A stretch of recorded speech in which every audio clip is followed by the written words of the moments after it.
Welcome back to day number 4 of the Fit Shake Project. Thanks so much for being here. I have a question for you guys. Have you ever wondered if former pro athletes ever lose their love for the gym? And do you think that you have to be in the gym in order to look good and feel good? If you're anything like me or the old me, I would have said, heck yeah, I have to be in the gym in order to look good. Well, meet Tiffany Hendrickson. She is a multiple CrossFit Games competitor that has shed her old regimented and disciplined life and has created a life of complete freedom while still looking like an athlete. Tiff was especially fun to interview because I could relate to her shift on so many levels. And she really got my attention when she told me that she doesn't even step foot in the gym anymore. So if your workouts are feeling more like an obligation rather than a celebration, you're going to want to check out this interview and you're going to love it. Some of my favorite moments of this interview include, number 1, the emotional roller coaster that Tiff went through when she decided to pull back from competing. Number 2, the phase where she just absolutely hated CrossFit and hated the gym, but was still beating herself up to get in the gym and hit certain weights and hit certain numbers and go a certain intensity. Number 3, how she made the transition from being in the gym all the time to not being in the gym ever. Number 4, why counting macros made her absolutely crazy and how she learned to eat intuitively. Number 5, her new fun, eclectic way of staying fit today. Number 6, what her diet looks like today. And number 7, her number 1 piece of advice for women that want to live a life with more freedom while looking fit. I can't wait to hear what you guys think of this episode, and be sure to stay connected with this beautiful human by following her journey on Instagram and being the change that we each need to be for each other. Enjoy the show. How you doing, girl? I'm good. How are you? Good. I'm doing good. Yeah, I love your long locks. Thank you. It's been a while. You gave me an excuse to do my hair today. It's been a long time. Oh, perfect. We need a little bit of that every once in a while, dude. I know it's so crazy. We're living in sweat. I mean, not like I didn't already, but now it's like the same sweats every single day. Yeah.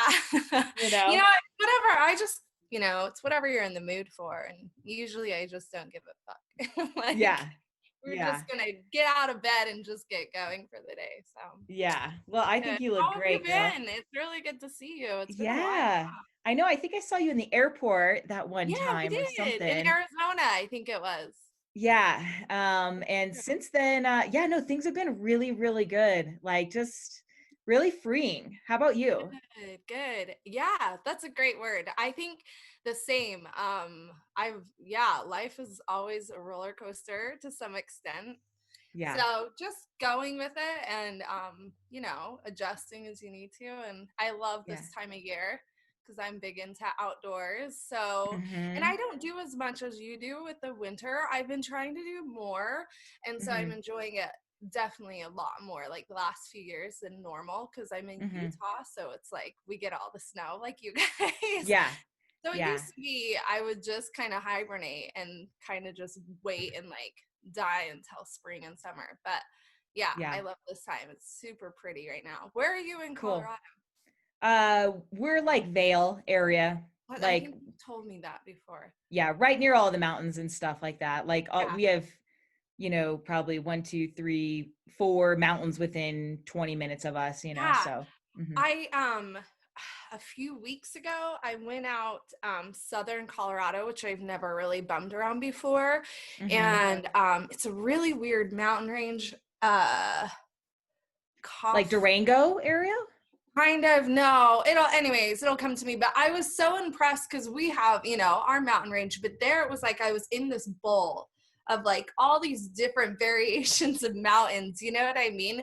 It was like I'll text you. I'll come up with it. But it was like gorgeous, still covered in snow. But I was like, I can't wait to come out here in the summer and like mountain bike and stuff. Because I haven't been around in that area before, and all the locals were like, "Oh, it's the best kept secret." And I was like, "Hell yeah!" I can't wait. So. Yeah, I love Colorado, dude. I love this time of year, but I think it is similar to where you're at. So, cool. yeah, it's awesome.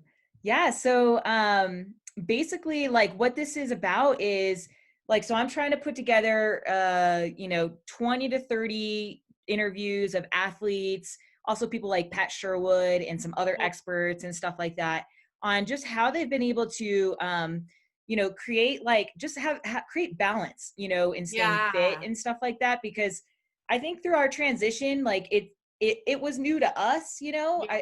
Yeah. I think we've learned a lot, and I'm just curious how everybody's gone through their own transition. Yeah. And then hoping to be able to teach this to women who feel like that, they think that the kind of the CrossFit Games mentality, or, we're just all sort of brought to believe that the harder, the better, right? That's Yeah. what's going to get you there. But it's unsustainable and it's exhausting. And so I Yeah, want to I teach think that's the people. key word. And the other thing that came to me is I think people who are naturally attracted to CrossFit, or even athletes in general, have a very competitive spirit, you know? Mm-hmm. Like Yeah. we thrive in that environment when we are pushed to like Mm-hmm. just go as hard as we can and like dominate, and that sport really lends itself to that. It is a Mm-hmm. personal challenge, but going out and competing is it's just the heart of competition that like makes us all thrive and push. For Mm-hmm. me anyways, Mm-hmm. I've just always been competitive from the time I was a little Yeah. girl. And so I think, the beauty of CrossFit is it lends itself to everybody. We Mm-hmm. know that as coaches, and I've had amazing people that I've coached, that are like late 60s, and Mm-hmm. women who come in who've never done anything with weights before. And so it allows itself to be available to anybody who's interested. But I think the transition for those of us who've taken it as a sport and who it's become everything, Mm-hmm.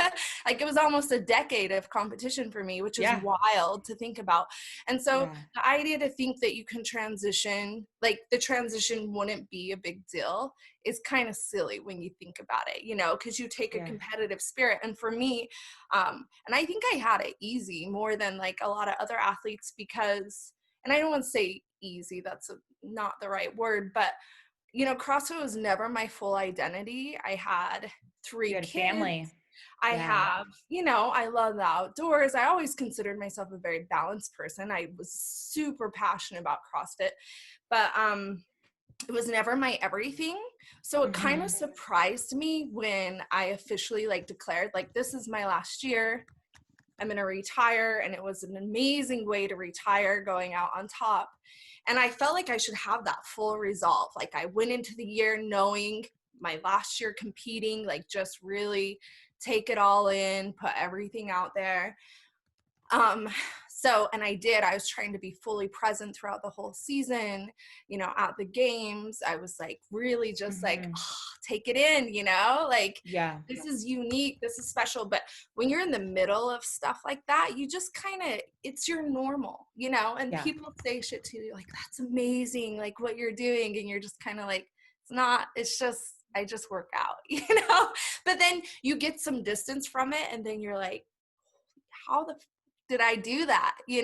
Like what, like for me anyways. So Yeah. coming off of the season, like my body was ready, I'm Yeah. going to be 40 this summer. And it was amazing. Like my teammates, the youngest Mitch, he, like, if I was a teenage mom, I could have had him as my child. Like he literally was like half my age practically, but it was awesome to be able to keep up with them and compete, and not even Yeah. keep up. Like I feel like I could like really push my team, and it was because just all the years of listening to my body and knowing how to train as an athlete, and just all Mm-hmm. those beautiful, like surrendering to like, what, this aspect of this training is not for me. My body would do better if I rested today, and learning to trust Mm-hmm. all of that. So where I'm going with this whole tangent Mm-hmm. is by the time I retired, it's a very emotional, psychological experience as well. To be Mm-hmm. that competitive, you're in your head a lot. And that's why, like, I think we thrive, because you're constantly in a workout, like pushing yourself and just all of that internalization of like the process of the day and the season and just everything else. So I knew I had lost that edge, or I was ready to give it up. Yeah. And I knew how important that was to be a competitive athlete. Right. Yeah.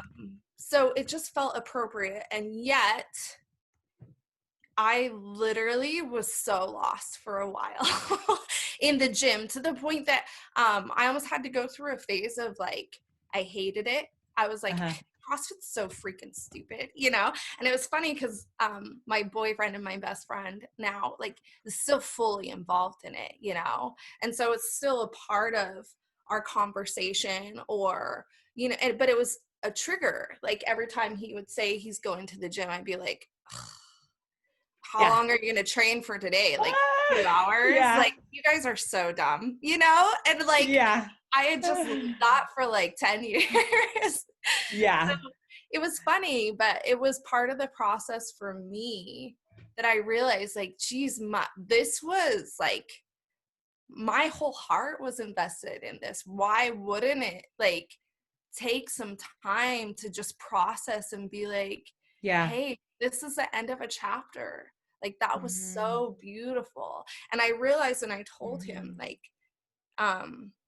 you know, a lot of these snide remarks just came because I was jealous, because he still had that like fire inside him, you know, that passion. And I remember what that was like, but I'm not, you know, I like to believe that I try and be as authentic as I can. And so it wasn't something that I was going to try and pretend, you know, even though at times I was like, I want that. And I was like, no, I don't. I want to be outside the gym now. You know, I'm ready to have other experiences, because it just, it required you to put everything into it. And to be the best at anything, you have to have an imbalance, you know?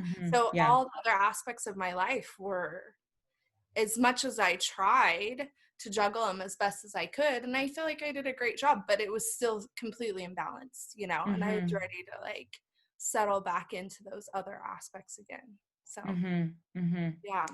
yeah. What do you feel like was the hardest part about making that transition?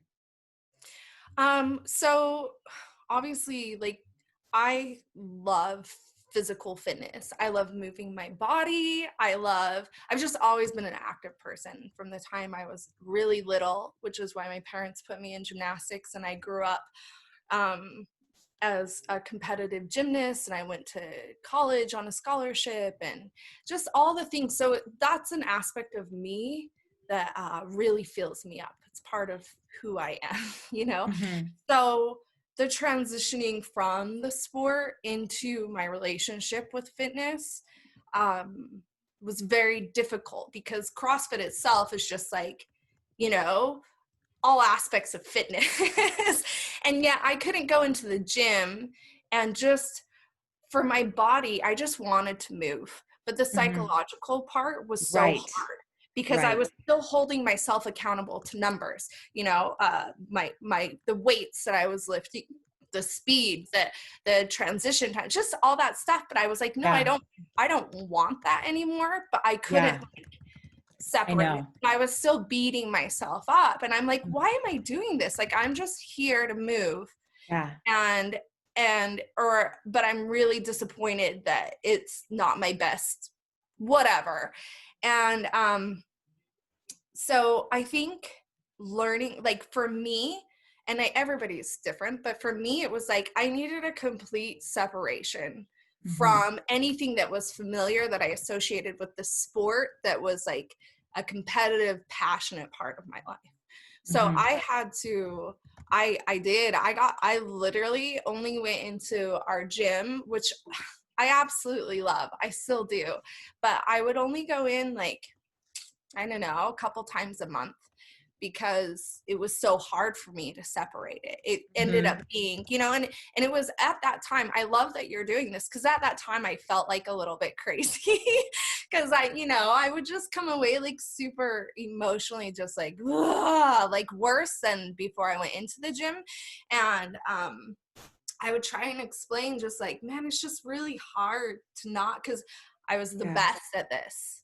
And now to just show up to train, like I couldn't do it. And so when I recognized that, I just took the time to be like, okay, you need to move your body. Like emotionally, you're a much better person. It's just such a healthy outlet for me. So I just tried to find other outlets that satisfied that I couldn't correlate at all with the sport. Okay. I have no numbers to compare to at that time. But I think, and forgive me because I tend to ramble, so I'll try not to. You're good. But I think that what that was though was getting to the root of like self-love. Like, which sounds so freaking cheesy, but I know. I didn't think it was such an identity thing, but realizing like how much I did identify as that person and moving into another role gracefully really required me to just say, okay, this is me putting to the test like how much I really mean I love myself without these accolades, without these times, without these weights, without these body images. Like, think about how much of a mind fuck it is, Natalie. And I've seen like your body, the shit that you've done with your body is amazing. And for me, getting into the sport was never about changing my composition. I just wanted to compete. And so the side effects of that were just like, whatever. Like I literally, I don't know. I enjoyed it, but it was never like a huge sense of pride for me. But then after leaving the sport, things start fitting differently. Of course, I'm not training 20 hours a week.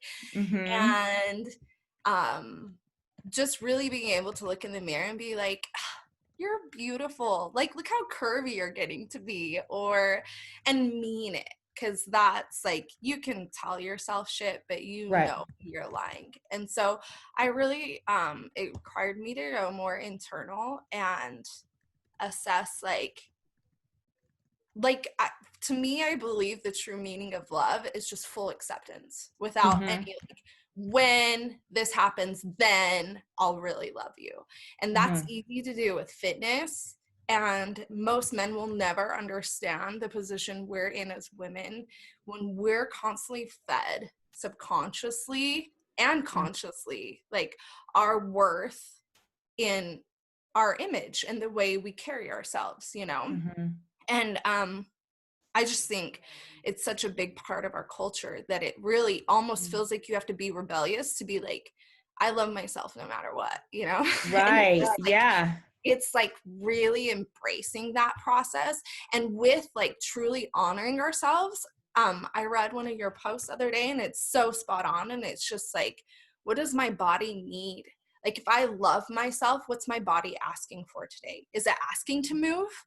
Is it asking, like to be fed? Like what? And not out of this mindless consumption, but really like, and it's so funny because I'll do this and I know I probably look like a crazy person, but I'll just go into like the grocery store and I'll sit in like the vegetable area and just be like, what did I really like? What really will feed my soul right now, and just on like a level of like real satisfaction and fuel and like tuning into that, as opposed to just like relying and that's not to say that I don't consume pizza and just all the other shades, whatever sounds good here, and then loving yourself through it, not like, oh wow, you just ruined everything, look at what you just did, like people don't realize how powerful their thoughts are, and these ideas that we tell ourselves, our body's like, oh shit, now I'm gonna get fat because I ate that. All right, let's get fat, guys. Like, that's what we're supposed to do. Like, on a very real level, that happens.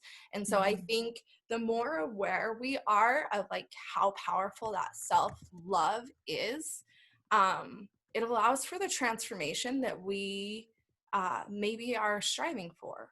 So being competitive and training all the time is not a bad thing. If that's where your passion and your heart is, dude, fucking go for it. But when you're not honoring your heart and it's like, okay, it's time to move on. Like, you've been hitting it so hard. Like, maybe let's just work on opening up again and being flexible. Again, I never did start. I was never open to begin with. Well, it's not part of, I mean, why be flexible unless if you need to prove something as like a yogi or something, like why it's not cool. Like, I don't know, unless if you're a kid trying to prove that you can do the middle splits on the playground or something. But it's not a sexy thing, but it's as I'm like moving into it, especially as I'm getting older, it's kind of a really fun journey to like push those. And I think people have this idea of like, oh, I wasn't born that way, it's not something I'll never achieve. And I used to tell my athletes all the time, like, flexibility is just like strength. You don't, if it's something you don't have, you just do it every single day. It doesn't mean it's not achievable, anyways. Hey, really quick, did you guys know that you can steal all of my gym and diet secrets for just $47? It's crazy, right? Literally, I've compiled all of my best knowledge that's taken me over 10 years and way over $10,000 to learn. And I've packaged it in an easy to follow step-by-step process for less than the price of a canister of protein powder. My 90-day self-led online course takes you through the exact steps I took my one-on-one clients through, which, by the way, my success rate has never been so consistently high. It's a complete A to Z female diet, mindset, and workout system with over 50 training videos. And it literally has everything you need to create the body you love without giving up everything to have it. Simply go to www.fitshakeacademy.com to get access. Now back to the show. And so how do you feel like this has, because, like our bodies are important to us, right? Yeah. So how do we find that balance? Because it's like, well, it's like listening to my body, but the thing is, like, I think when we listen to our body, I think just CrossFit women in general, we're naturally driven and we're afraid that if we listen, we'll get soft or lazy. But the thing is, I think that when we do just listen, like we're not going to be lazy. That's just not our nature, right? We will go out and move and we'll want to make the better choices. But how has that transition been on you as far as your body goes? Like your body composition, how has it changed? And is it easier for you with food? Do you have a better relationship with food now? Or how's that transformed? So I think it's an honest process. Like people want, and it's helpful to get information from other people, but learning to trust your body is a process. Trust is a process, right? So for me in my training, like my last year going into the games in 2017, my volume was significantly less than what the other 5 athletes were doing on the team. And yet you ask any one of them and I could still like, hold my own and fucking push them. And it came with me learning like the hard way, when I was stubborn in previous years and just push until a breaking point. And then I have to deal with injuries and recovery and the pain and stress and frustration of that. And so through those processes, I learned like train, smarter, not harder. It's all like very true. And as I like kind of just like felt into that and realized like, dude, my performance is not suffering.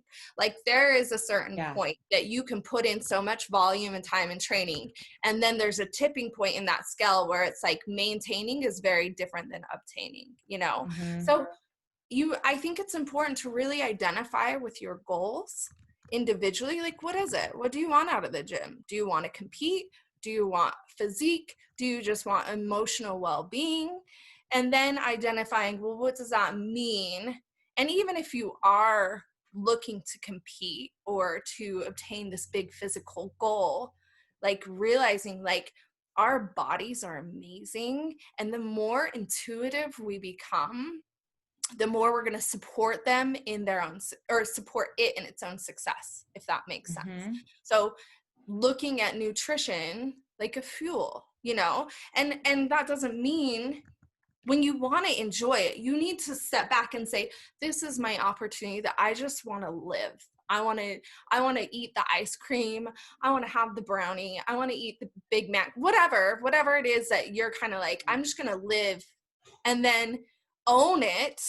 Like, okay, I'm here to enjoy this. That means no criticism, no, like negative self-talk, just like let it go. Like, hey, I know maybe how it's going to make me feel or whatever. It's not the best source, but every now and then, who freaking cares? And the more you fine tune them, and for me, that was a process like early in my training of like experimenting with the Whole30 or different diets, because as you do that and you're turning internal and not just looking in a mirror or looking at a scale, but when you're doing that and internalizing, like, how does my body feel and respond to this type of fuel, you develop a much healthier relationship with food, And so, and it was funny, my teammates would joke around all the time because I was still the type that was going out and getting a hamburger and, eating dessert every other meal and like, but training that hard, like my body was just like, just give me calories, Yeah. And I probably could have optimized it if I wanted to, but it wasn't worth it to me. I didn't like analyzing every little thing.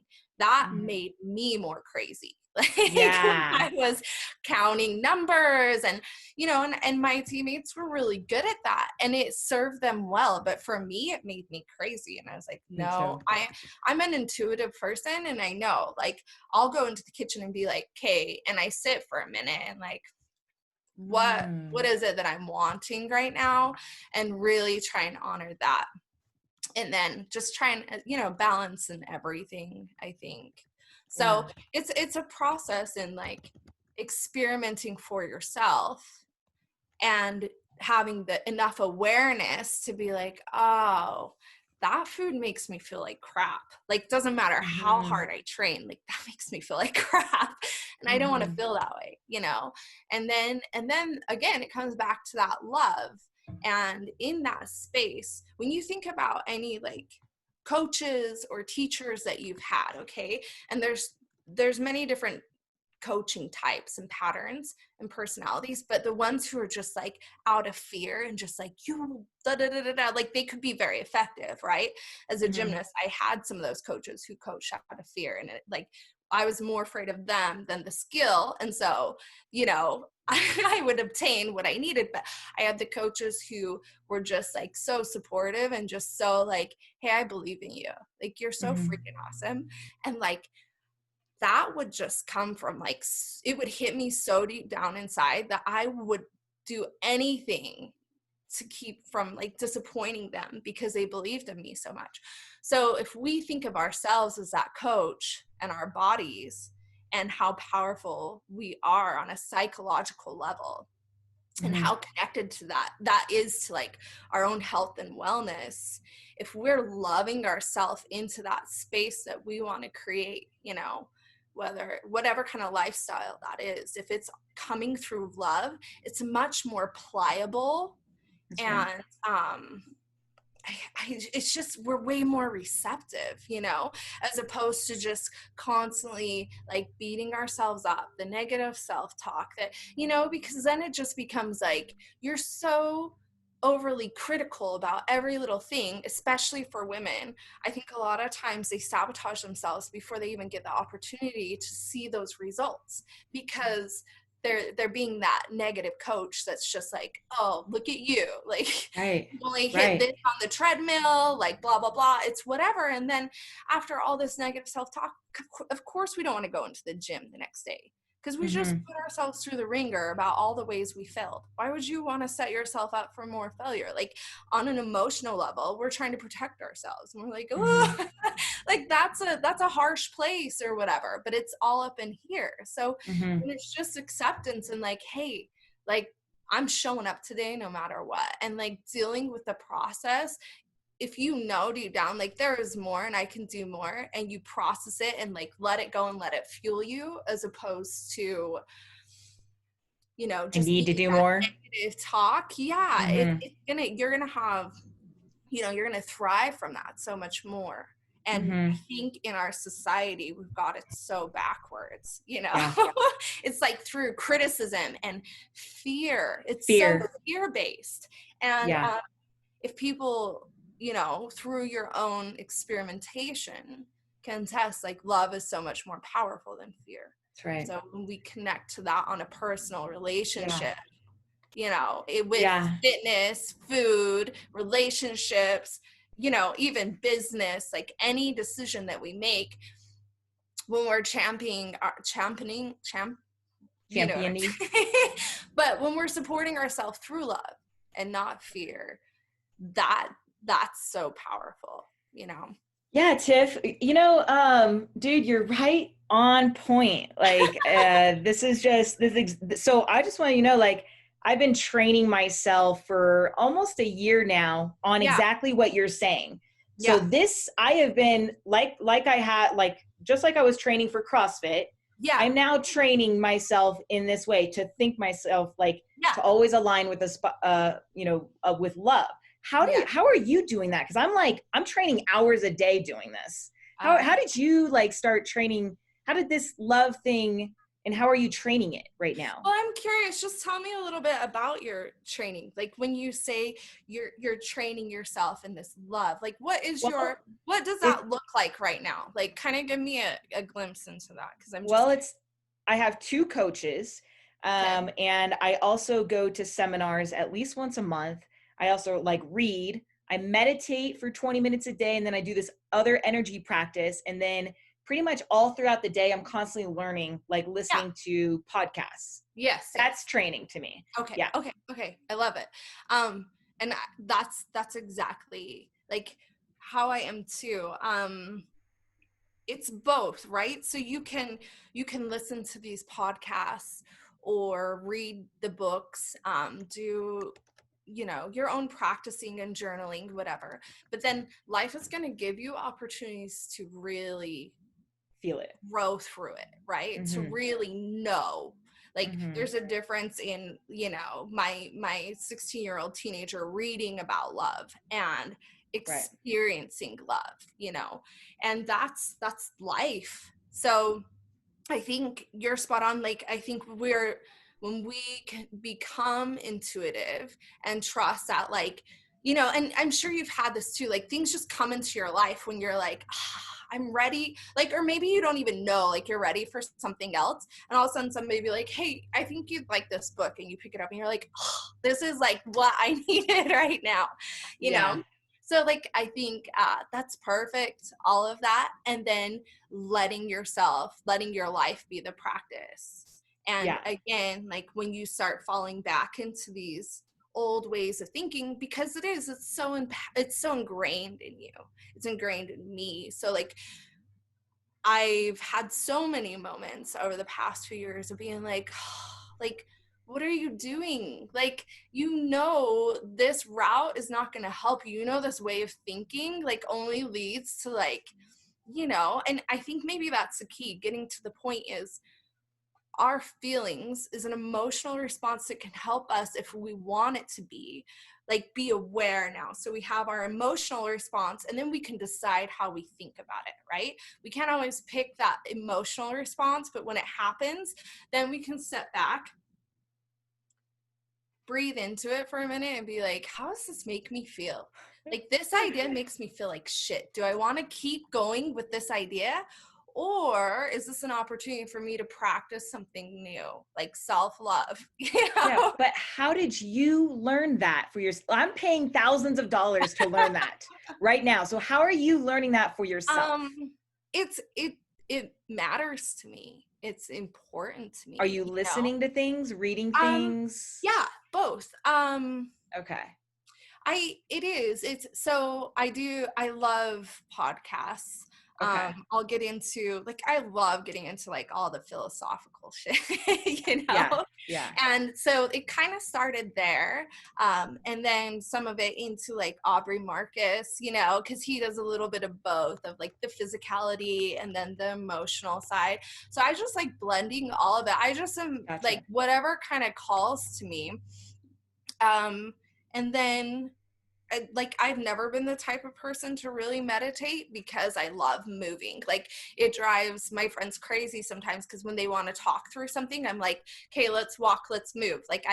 I'm much more engaged that way. Mm-hmm. So the idea of meditation is just you know, but as I've really come to so the yin and yang of everything, I've been going so hard with the physicality of life for 40 years, like literally since the time I was 4. I've trained in a gym for 4 hours a day, you know. And Yeah, that's so now crazy. I'm coming to the yang of it, of like really, like, I love just going for walks, you know, Yeah. getting up into the mountains and just being in nature Good. and learning to just like sit and go into my body. And breath work is amazing. Like that's been a huge like teacher of mine right now, is doing breath work and experimenting with that. Another book that I'm totally geeking out on, and I'll tell you, like, it kind of seems to be that one that's like, if it calls to you, it just like hits really hard. But I've also learned that like some people are in a space for it, if that makes sense. Right. So, They're and not it's ready. perfectly fine. Like I honor that. Like everybody has their own life path. But I've been listening to it on, and I'm only telling you because you asked, but on Audible, I think, but you could download it anywhere. And the first book is called The Book of Truth. And it's by a guy named Paul Selig, I believe is his name. And that it's just been amazing. It's really kind of transformed my understanding of like this whole process of being like a human being. You know, like our soul and our body are so interconnected, and in our society we tend to be so just like about the physicality of it, and when we're not balanced emotionally, like we can never manifest like the highest level of our own physical beings. It's like you can't ignore one and expect the other to be here, you know. So it's like the more you can, are you guys taking off? Yeah, sorry.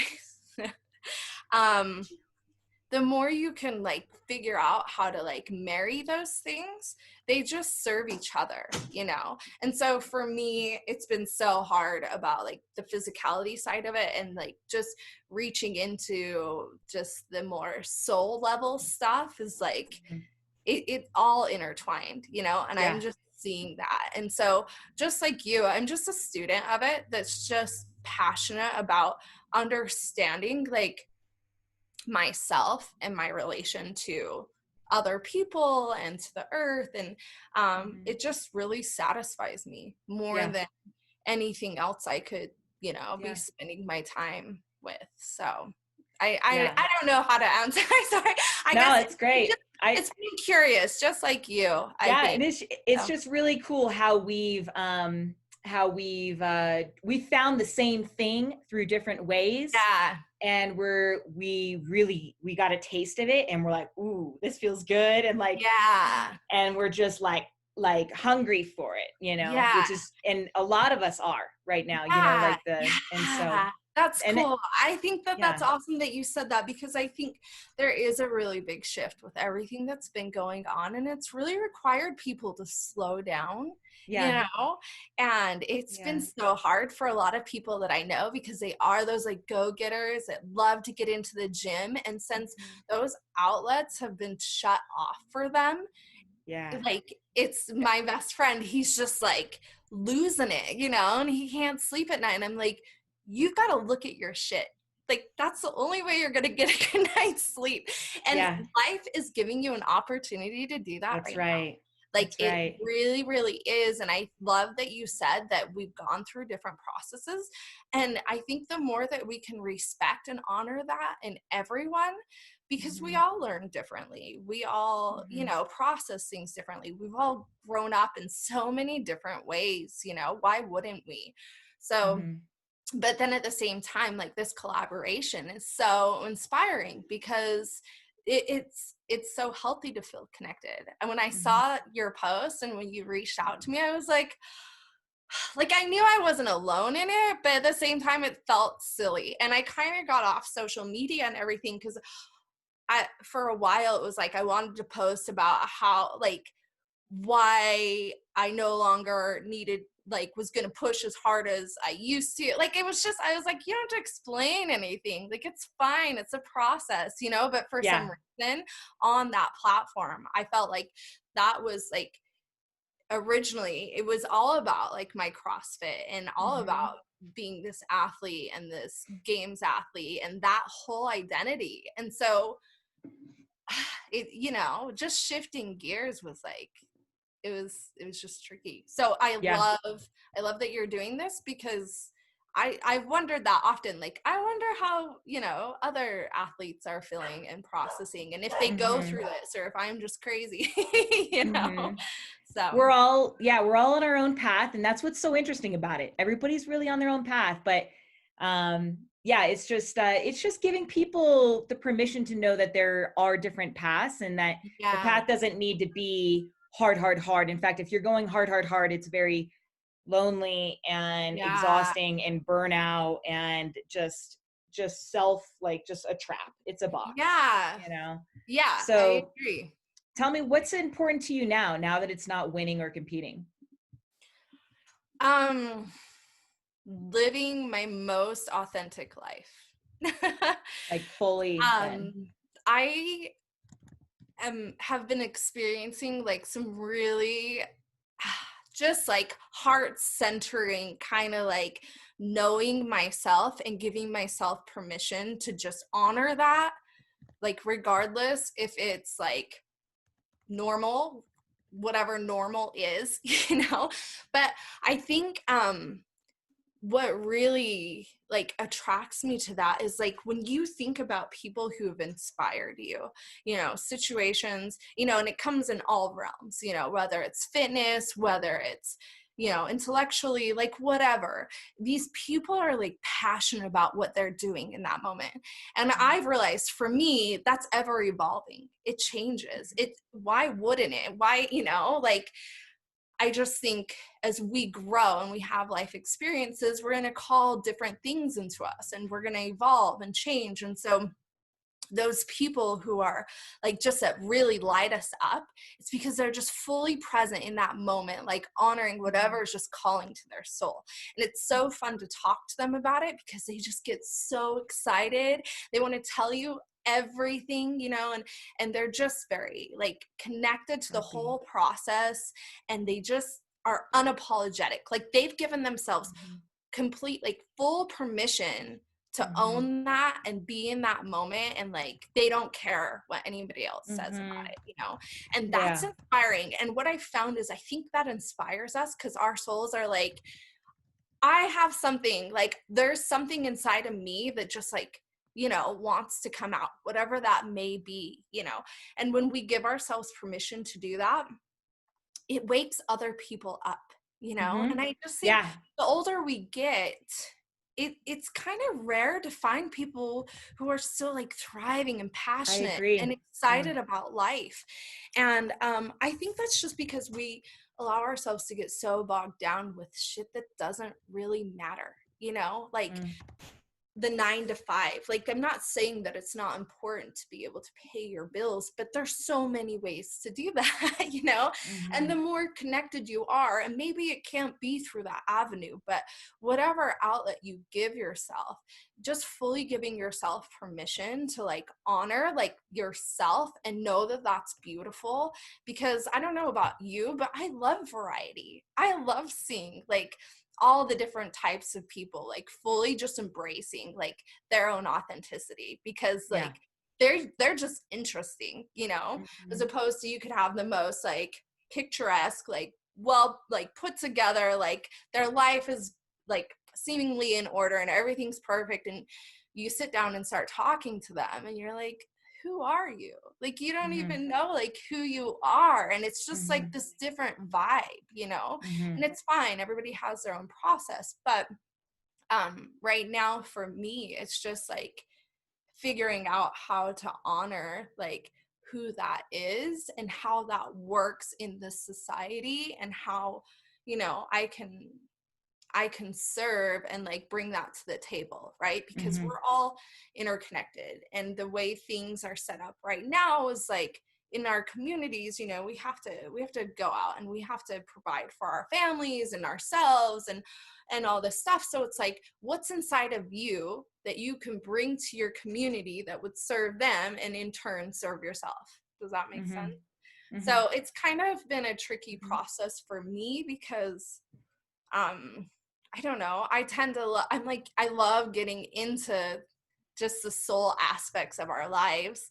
And I think like within Western culture, it's catching on, but it's not like as commonplace.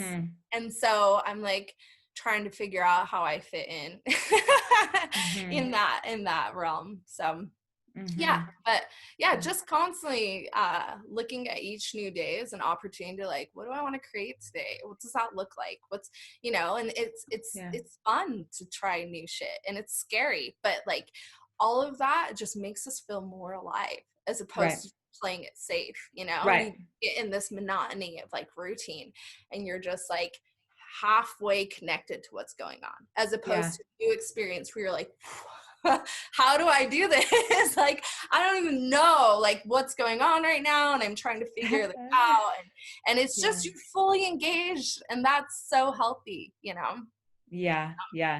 That's for sure. Like, I think that this process in the beginning was really uncomfortable and strange, and it felt wrong, but that's usually a sign when you're feeling those things that it's the right way, you know, it's the right path. Not getting not allowing, again, like the fear of like, because I think so many of us, if we don't know the outcome, or if it's not like the norm, we don't like venturing into the unknown, you know? Like if we can't do a full risk assessment, then a lot of times we don't give ourselves the opportunity, or it's just like we trigger that with more fear instead of just invigorating and being like, you know, I don't want to say that like if there's something inside you that's like, oh, I shouldn't do this, then we should definitely listen to that.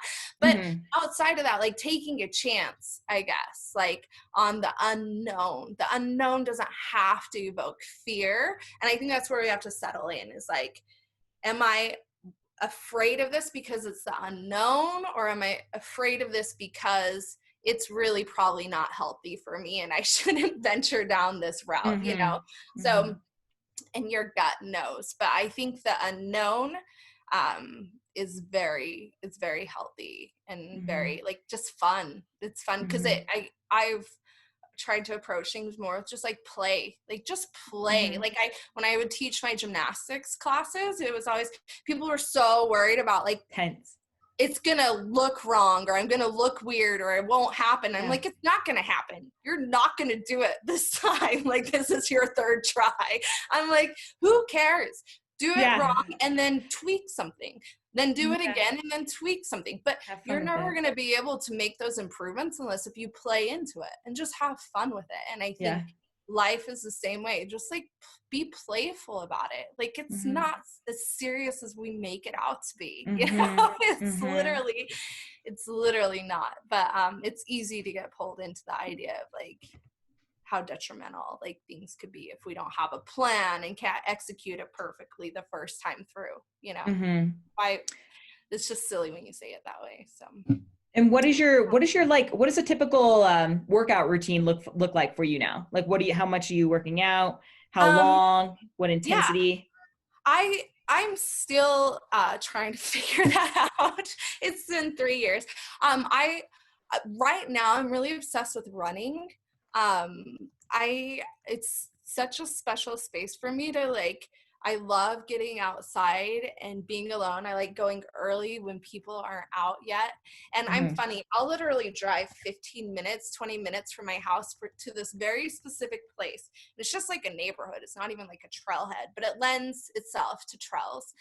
And I'm going to sound completely ridiculous saying this, but I probably look like a child, because what I like to do is I put my headphones on and in this really beautiful space, and I like to look at the old homes and have all the old trees, and my imagination plays. And I literally don't have a route. I'm just like, okay, we're just gonna run. And and it's so fun, Natalie, because it's not, I can't, you know what, and now that I'm saying this, I know why it's so perfect for me, because I can't hold myself accountable to any splits, because I don't know where the fuck I'm going. I can't, and there's hills everywhere. So sometimes I'm like sprinting up a hill, and then I'll jog down, and then I'll level it out, and then sometimes I'm in the mood of like speed walking, which is like hilarious because my mom does it, and it's actually really hard. So then I'll be like, yeah, I think I want to like walk right now. So I'll like walk it out until I'm like ready to run again. Then I'll take off running, you know, and I usually go for like, and it doesn't matter how long, but it's usually around an hour or so.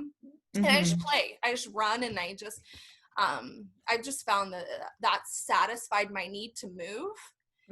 And then kind of more intuitive yoga. So I've done a lot of Bikram over the years, but I've really like just playing around with the movements and slowing everything down, like to a ridiculous pace where I'm like really aware of like every single muscle, or like my posture and like my skeletal system, like where like my shoulders are, and just opening again in different places. And so just like moving through kind of similar flow of a Bikram style, but then intuitively being like, oh, I think I want to stretch into my hips deeper today or whatever. And so I just kind of listen to where my body wants me to move into, and I'll just go out until I'm satisfied, and then I'm like, all right, good. So that's kind of what I've been doing for, I don't know, the past year or so. Okay. So not much gym stuff. No, not at all. Oh, wow. That's so weird. crazy. I know. Yeah. I feel like my body's ready for that again.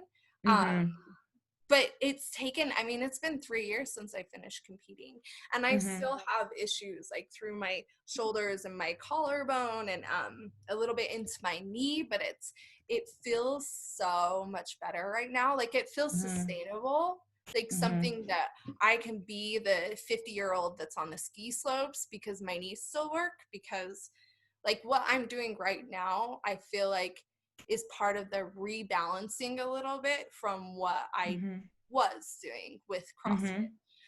But that's just personal. That's just where my body is right now. So, but you still holding on to your muscle really well too. Yeah. All that running and stuff. Yeah. I think it's just, genetics, I think partially, but I still, the other aspect of it though, that I didn't really tune into when I was competing is the nutritional side. So knowing that I was going to be like way backing off, like the amount of calories I'm burning and just the physicality of it all. I knew that I was going to need to be a lot more aware of how I was like fueling my body. And so I was much more intentional about cleaning everything up, because like I said, when I was competing, I ate everything and anything I wanted to. But since then, I'm really big on just like lots of water. I do some supplements because like I'm iron deficient, so I'll do stuff like that. But I love just through food. And so I've been trying to do a lot more with just as many vegetables as I can, and just really cleaning up my diet. And if anybody out there has ever like experimented with like Whole30 and whatever, like you realize once you clean up your nutrition, your taste buds evolve. Right. So now even when I think I want to indulge in like some fries and a hamburger, it's like I can have 2 or 3 bites and I'm just really like overwhelmed with like, and it still has to, even it being high quality, so my body is just kind of at the point now where it naturally is craving just all the fruit and veg, and and I don't stay away from carbs if I want it. I eat plenty of bread and pancakes and whatever, but I definitely was a lot more. I think my training kind of turned into my nutrition, like it just more the sense of for me, what really spoke to me was not restricting, but like what could I incorporate? So I think a lot of us, if we could practice, like instead of telling ourselves like I can't have any more sugar, I can't have any more fill in the blank, whatever it is, instead of like creating a restriction for yourself, don't even address it that way. Approach it with like, what could I eat more of that like would maybe help me thrive, you know? And then setting a goal of like, I wonder how much of that I could get into my diet this week or today, like on a day-to-day basis, and mix it up. Because I think when we're trying to be super restrictive and we're following, like, of course you're going to get sick of eating the same thing every single day. So I think it creates this weird relationship with food, because now you're restricting yourself and now you're trying to eat the same thing. And even though it's healthy, it's like, we're human. Like we thrive with variety. And so I think just letting yourself kind of dial in that intuitive, like, yeah, you know what, today I'm feeling more of like this kind of vibe. I want sweet potatoes. I want this. I want whatever. And then, you know, the next day, if it's something else, just rolling with it. So, Yeah. I think it's easier when you're more intuitive. You know, when you have the choice rather than you must eat like this, you know? Yeah, I agree. I agree completely. So what do you feel like you struggle with the most with food? We'll just do like 2 more questions. No, you're good. I don't really feel like I do struggle. Okay, cool. I'm trying to think, like, so I guess if I was going to be fair, in the evening, sometimes, like, I think I get really busy during the day. So there's probably times where I don't fuel my body as much as I should. And if that has happened throughout the day, like towards the evening, then I just want to be satisfied. And that's when I tend to start going towards just like, give me a box of crackers, give me the cheese, like the stuff that just can like, just like really just sits in your, and which is fine. But then sometimes that's where my emotional, like I'll start emotionally beating myself up. Oh, you just ate like shit, like, you know, everything good that, you know, and I'll kind of start that, and it's like, whatever, dude, just reset tomorrow. Like, just reset. It's fine. Yeah. As long as it's, you know, as long as I'm honoring that, and like, I'll then like definitely making that right. You know what, and if not, then whatever. Like, it's literally, I agree with you, like, owning it.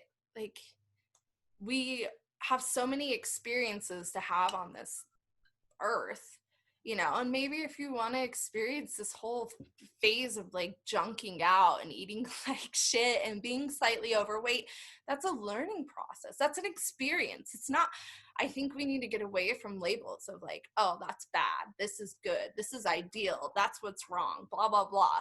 It's just like, no, it's all a learning process. That's all it is. Like, as long as you're internalizing your process and like how it's serving you or whatever you're going through, then that's perfect. Because I think some of us do need that self-sabotage. Sometimes we do need to put ourselves through the ringer and like not maintaining our own health to really appreciate health.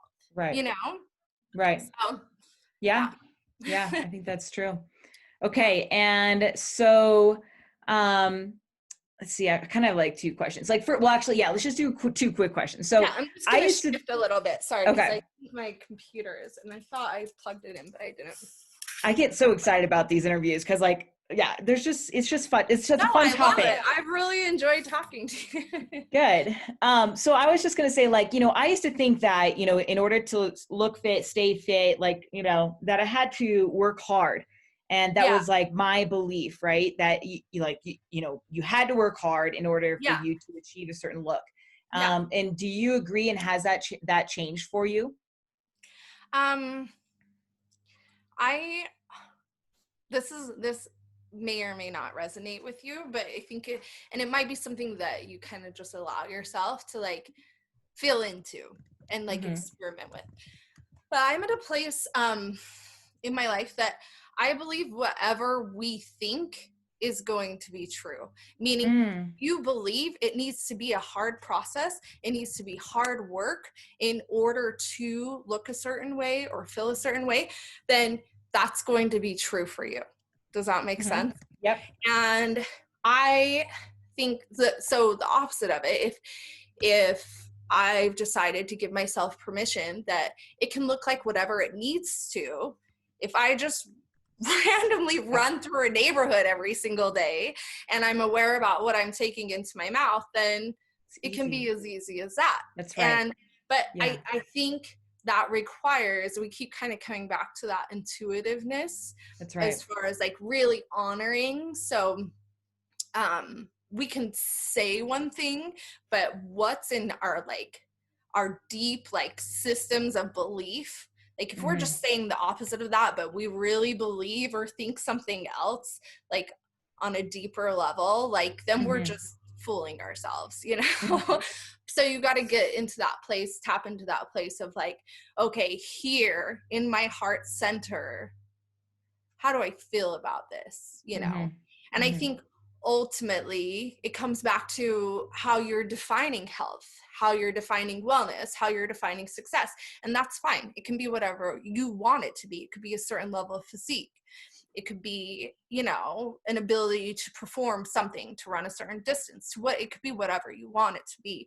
But just know, like, each one of those realms, like, naturally, I guess the way I want to say this is like the side effect, or the, you know, we always say like you can't choose the consequence, right? You always get to make choice. We don't always get to say what the consequence of choice is going to be. So when you decide on like what it is that you want or your goal, like for you and me, it might look completely different. Like we could train the exact same way, but the consequence of my training and the consequence of your training is going to be completely unique to our own physique, our own bodies, et cetera, et cetera. And so I think that that's the same. I guess it's I don't know. I think I kind of got off on a tangent, but I think yeah, our limitations, I guess, is what I want to come back to. So deciding for yourself, it needs to be hard. Or maybe you could say, you know, I don't know if it has to be hard, but it needs to be effective. That would be a better word for me to use. So what's the most efficient way, if you want it to be? If you don't want to be in the gym for hours and hours, you could look at it and say, what's the most efficient way I could get these types of results? And I'm just going to allow and give myself permission to have the success that I want by doing it this way, as opposed to, you know, that route, which would get the same results, but might, you know, might be a lot less enjoyable or lead to burnout or whatever else. Right. You know? Exactly. Good. Okay. Yeah. Cool. And so what do you feel like is, you know, we keep touching about this intuitive. So what can you tell the listeners? What would you recommend? The one thing that they think, like your piece of advice for them to get more intuitive? That's a good question. They're not gonna like this. And maybe, so I think it's important for us to separate ourselves from all the chatter at first, because how are you gonna know what's coming from inside as opposed to what's external if you're constantly plugged into your phone or your whatever device, you know? And some of us, our jobs require us to be a little bit more but if you can create a space of more like isolation, just if you feel like that's something you want to develop, just having a space to be with yourself, like to just be quiet, like everything else that we're talking about that's kind of naturally happening. But if we can be more intentional about it, and then like feeling into specific things, like so like we were talking about before, like our feelings can be kind of monitors for us to kind of assess the situation or an experience. So if we're trying to get more in tune with like our physicality and our goals or our well-being, whatever it is, you could ask yourself a question. So getting clear on whatever it is that you want to like know, you know, as opposed to think. Very different. What you think is very different than what you know. So I think that would be a really good gauge for people. Am I thinking this, or do I like know this? Because knowing comes from me and inside my heart center. Our thoughts can come from our education, from our parents, from our society, from what we're looking at on Instagram.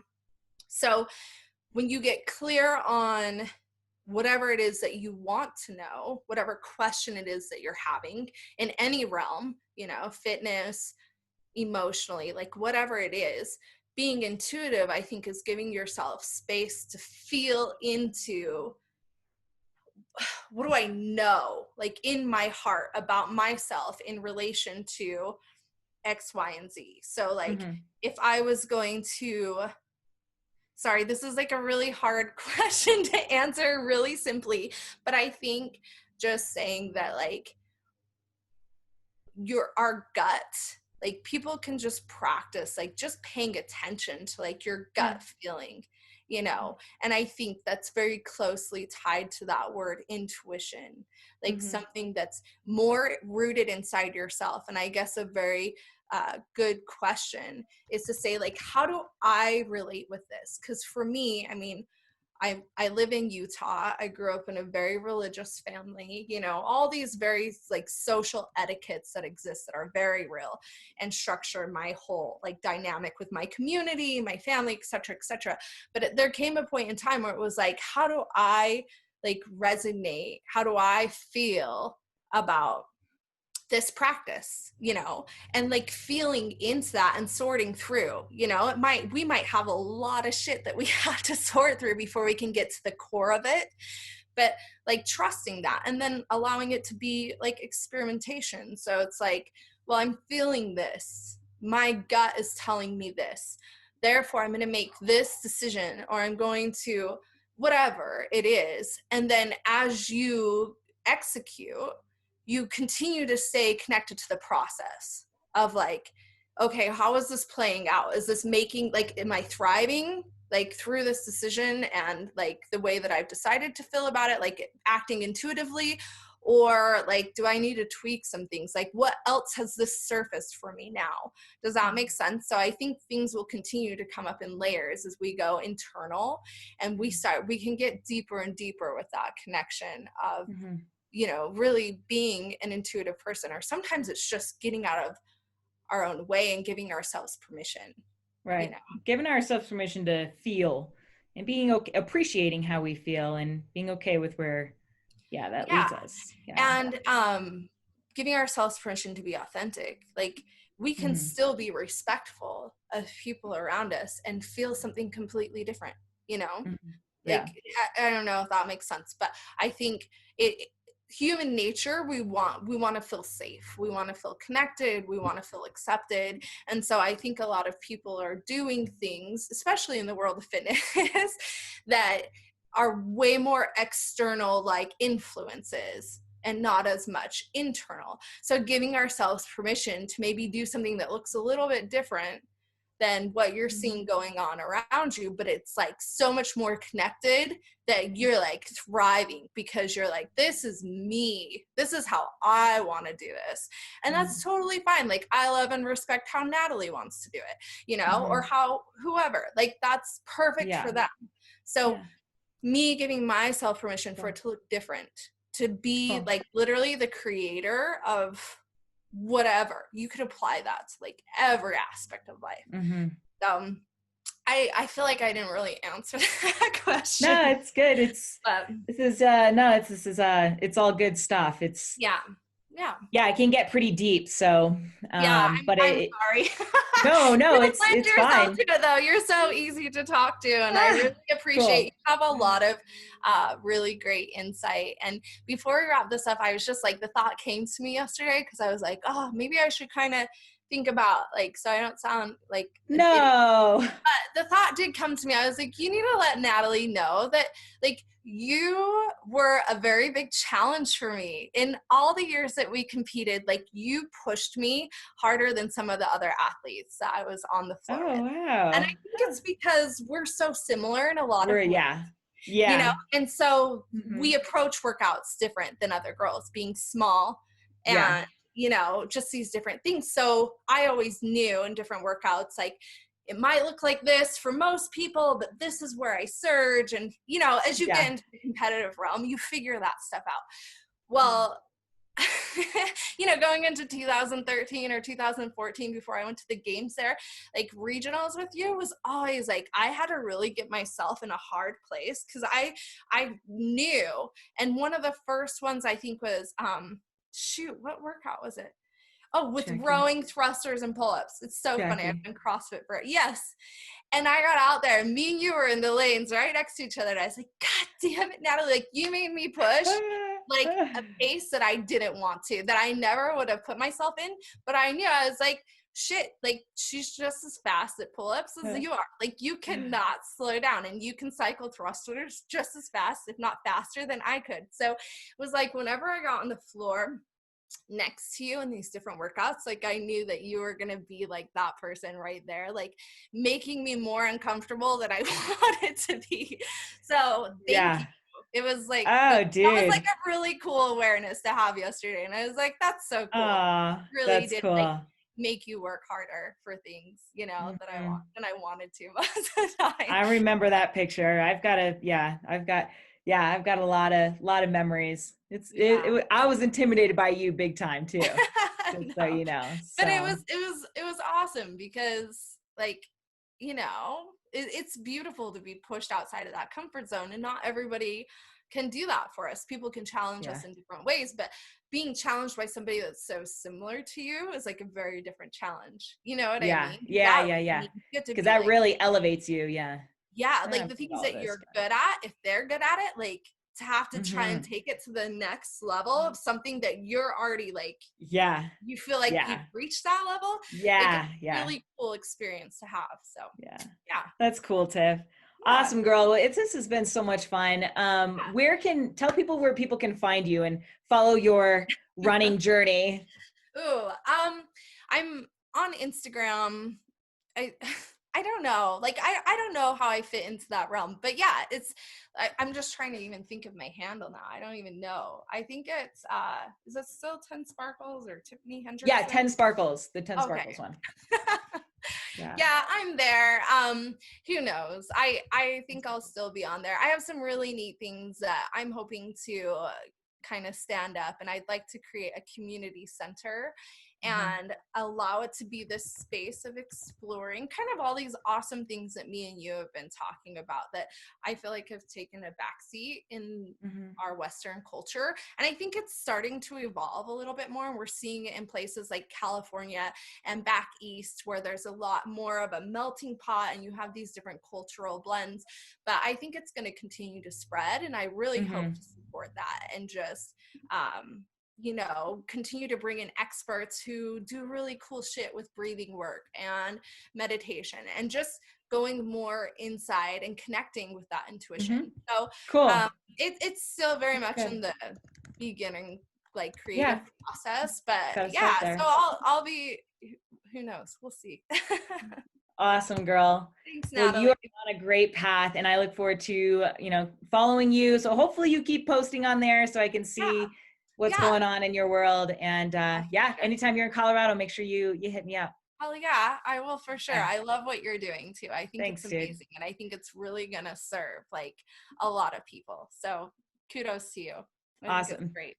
Thanks, dude. All right. We'll see you guys on the next show. Thanks for joining us. And thanks, Tiff. We'll see you later. Thanks, Natalie. No problem. Bye.